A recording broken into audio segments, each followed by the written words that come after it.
I've had quite a few of you ask me to make honey mustard chicken, and I know how much you all love my creamy garlic sauce recipes, so I thought I'd combine the two and turn this into a creamy garlic honey mustard chicken. Please sit back, relax, and enjoy.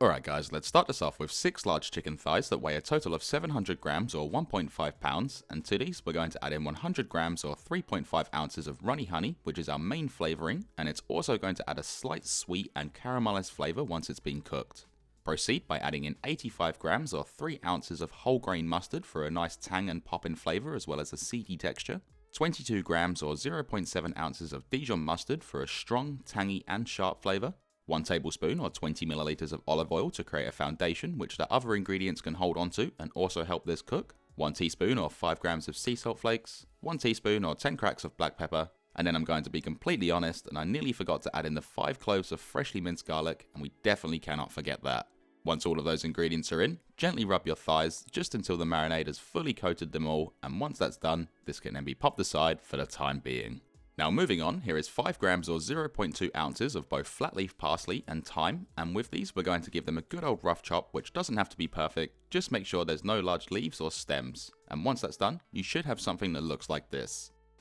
Next, here is 6 rashers of streaky bacon that weigh a total of 250 grams or 8.8 ounces, and with these, just stack them up on top of one another to achieve a consistent end product, and slice them into strips, to which we can then rotate 90 degrees and dice them up into nice medium-sized pieces.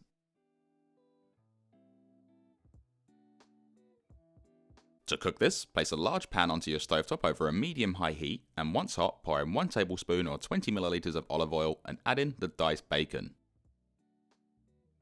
With this now, we're just going to fry this off for 2 minutes to render out the fat and start to get these crispy. Also, make sure to give it a good little mix every now and again, just so everything doesn't stick. 2 minutes later, let's add in the roughly chopped thyme as well as 1 teaspoon or 10 cracks of black pepper, and continue frying this off for a further 1 minute to allow the thyme to incorporate its flavour. I will also say I didn't add salt here, just because the bacon is quite salty already, but you are more than welcome to do so if you want to. After 3 minutes, the crispy bacon can then be removed from the heat and pan and poured onto a plate or in a bowl, and we'll then use this later on in the recipe. We can now place the pan back onto the stovetop over a medium-high heat and pour in another 1 tablespoon or 20 milliliters of olive oil, and because the pan's still hot, we can then add the chicken thighs straight in, but depending on the size of your pan and thighs, you may have to do this in batches. Also, only add in the chicken and not all of the marinade at this point.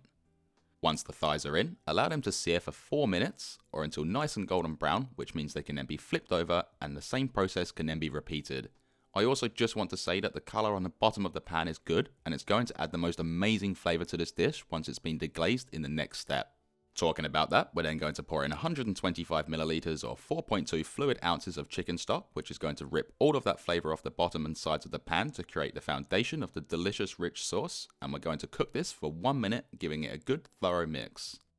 1 minute later, add in the remaining marinade, which is going to give this sauce its amazing flavour, and whilst mixing around frequently, allow the sauce to simmer for 2 minutes. Next, let's add in 400 milliliters or 13.5 fluid ounces of full fat cream, which is also known as whipping cream and heavy cream, and give this a really good mix for those flavours to become friends and bring the sauce to a simmer. Also at this point, it's a good time to test it for seasoning and adjust to your preference if necessary. Okay, so once this starts to simmer, turn the heat down to low and cook this for 8 to 10 minutes to allow the sauce to reduce, thicken and penetrate the chicken with its flavour. Also, it's a good idea to flip the chicken every minute or so to help achieve that internal flavour. This has now been 8 minutes and the sauce has reduced and thickened really well, which means we can reintroduce the crispy bacon and you can add it all in here or you can save some as a garnish.